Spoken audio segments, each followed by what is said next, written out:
नमस्कार, मैं डॉक्टर मधुसूदन उपाध्याय आप सबके बीच एक बहुत ज़रूरी विषय पर बात करने के लिए उपस्थित हुआ हूँ। आजकल हमारे समाज में कुछ ऐसा हुआ विगत 10-15 वर्षों में कि पूरे भारतवर्ष ने Punjabi food, Punjabi music, Punjabi lifestyle को बहुत हद तक एक्सेप्ट करना शुरू कर दिया। इसके मूल में टीवी विज्ञापन और फिल्मों का बहुत बड़ा रोल रहा। इस भेड़ चाल में हमने एक चीज़ को बहुत बुरी तरह अपना लिया, ख़ास तौर से वेजिटेरियन लोगों ने, और वो चीज़ है पनीर।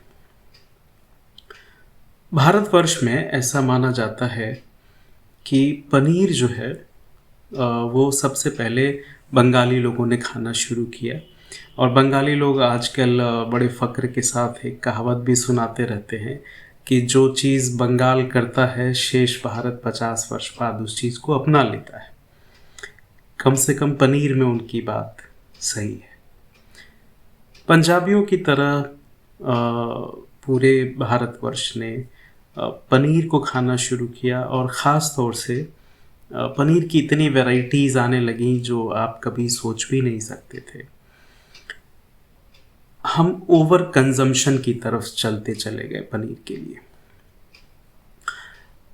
अब अगर इस विषय को थोड़ा सा साइंटिफिक टेम्पर के साथ और थोड़ा सा एस्ट्रोलॉजिकली भी सोचा जाए कि क्या पनीर खाना हमारे लिए सेहतमंद है, अच्छा है या नहीं है।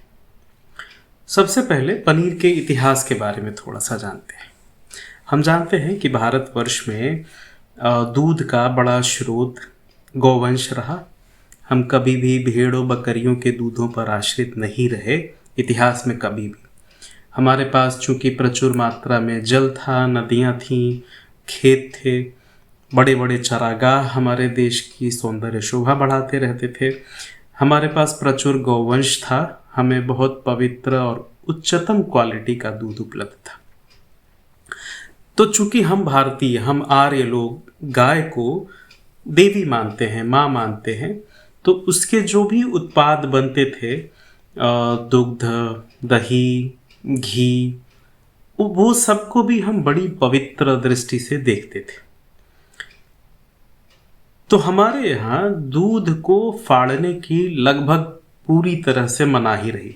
कुछ एक छोटे छिटपुट समाजों में दूध फाड़ने का प्रचलन जरूर रहा, लेकिन बहुतायत में भारतीय समाज दूध फाड़ने से कतराता था।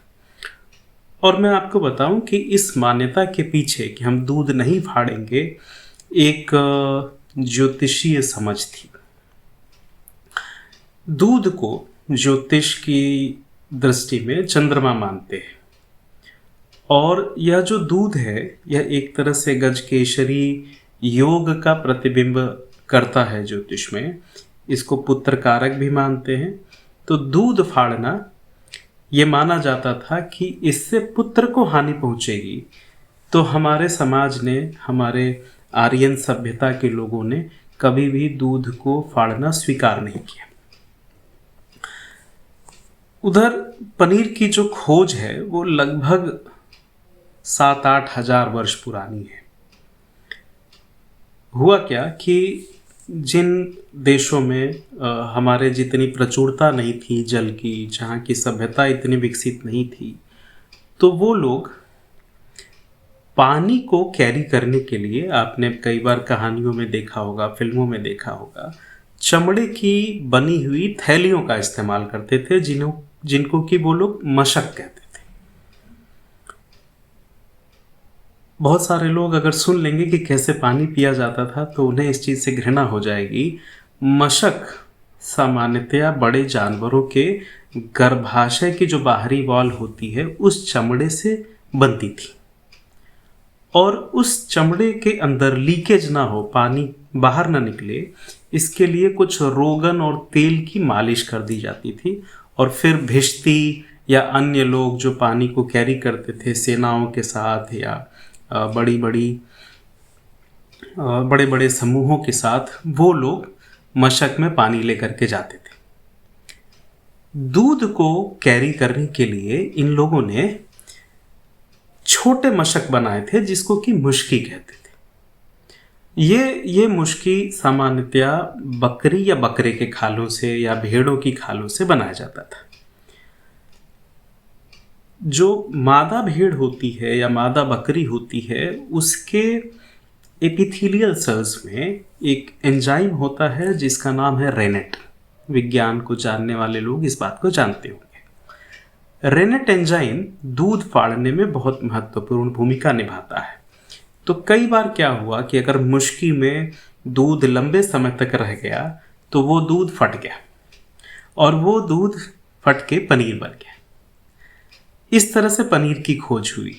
बहुत सारे इतिहासकार ऐसा मानते हैं कि चीज़ की खोज यूनान में हुई और पनीर की खोज मंगोलों ने की जब वो अफगानिस्तान इत्यादि की तरफ लूटमार मचा रहे थे।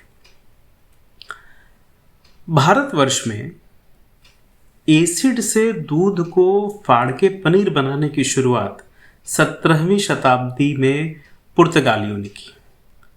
उसके पहले जो मुस्लिम रूलिंग रही भारत के बड़े भूभाग पर, यहाँ पर यह समझना और जानना बहुत आवश्यक है कि भारतवर्ष कभी भी पूरी तरह से ना तो मुसलमानों का गुलाम रहा और ना ही अंग्रेज़ों का गुलाम हुआ।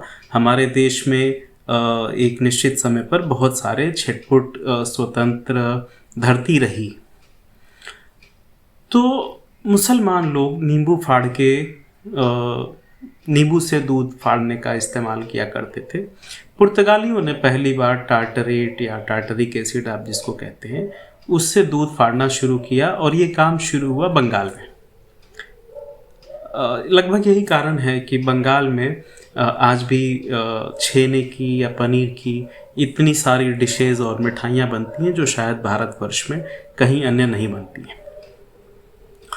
लेकिन उसके बाद भी भारत में लोग पनीर तो खा लेते थे, पनीर से बनी हुई चीज़ें खा लेते थे, लेकिन वो घर में दूध को फाड़ते नहीं थे, क्योंकि ज्योतिष में जितनी भी खट्टी चीज़ें हैं उनका प्रतिनिधित्व केतु करते हैं और दूध चंद्रमा है। तो चंद्रमा केतु के मिलने से जो चीज़ बनेगी वो एक तरह से चंद्र ग्रहण योग बन जाएगा और लोग इसको खाना स्वीकार नहीं करते थे। लेकिन अभी हम तो मनमानी चीज़ें खा रहे हैं। जो चीज़ हमारी नहीं है, हमारे लिए नहीं है, हम उसको खाना शुरू कर दिए हैं और हम एक बहुत बड़ी गलती की तरफ जा रहे हैं। हमसे एक बहुत बड़ा ब्लंडर हो रहा है और हम इसको समझ नहीं पा रहे हैं। इसको समझने में शायद हमें 10, 20, 50 वर्ष और लग जाएंगे। आप देखें, वो महिलाएं जो पनीर का ओवर कंजम्पशन करती हैं, उनके अंदर आपको हार्मोनल इम्बैलेंस दिखाई ही देगा, अवश्य दिखाई देगा। और आपको PCOS, पॉलीसिस्टिक ओवेरियन सिंड्रोम, चेहरे पर उनके मूंछ या बाल, नेचुरली कंसीव करने में उनको होने वाली प्रॉब्लम, मूड डिसऑर्डर, ये बहुत कॉमनली दिखाई दे जाएगा। थायराइड। और वो पुरुष जो पनीर का ओवर कंजम्पशन करते हैं, उनके भीतर आपको